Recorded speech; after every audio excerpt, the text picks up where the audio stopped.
Grabe ngayon ang init sa Thailand na maabot ng 40 to 45 degrees. Talagang maluluto yung utak sa sobrang init. Kaya dapat lagi kang uminom ng tubig. 8 to 10 glasses ng tubig ang inumin mo. Ito guys, yung locality sa Bangkok, Thailand.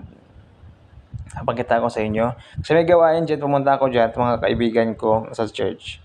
Ito, ayan o. Ito naman ang kanilang schedule sa worship service. Thursday, Saturday, and Sunday. Pagkatapos nun guys, sabi ko, kumain muna tayo ng halo-halong Pinoy. Kasi sobrang init talaga para mawala naman yung init. Kasi pag masyadong mainit, baka ma-dehydrate pa. So ayan ang palamig. Muna kami sobrang sarap. Pagkatapos, may nagbigay sa amin ng palabok sa Thailand din. Kumakain kami kasama yung mga kapatid. So ayun, talagang napakasaya.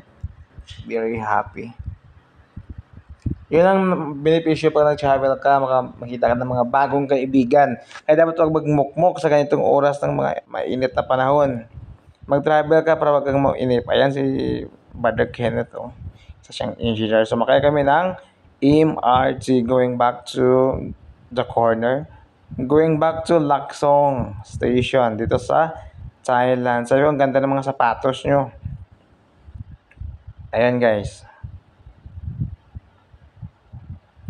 So kung ikaw ay nagpaplano na mag-travel ng Thailand ngayon ng summer, kasi pag mag-travel ka ng ulan, napakahirap yon. Ano bang hinihintay mo guys? Pumunta ka ng Thailand at maghanap ng trabaho kasi ang hirap dyan sa Pilipinas guys. Sabi ko naman, ang tagal ng train, nagbantay kami ng train.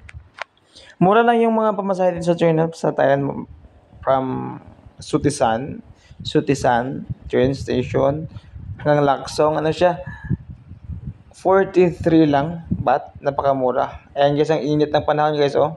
Parang maluluto yung balat mo. Pagkatapos nun, nandun na kami sa Saitai bus terminal. Ito yung bus terminal sa Saitai.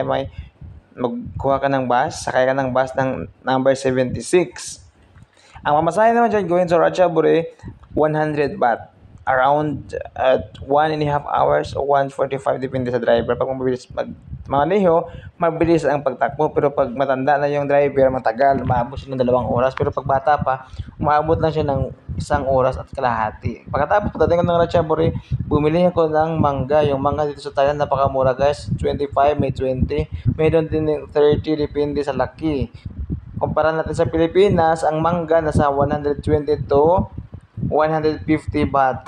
Imagine that. Grabe ang mahal. Sa ganito lang, 1 kilo, pero 20. Para for more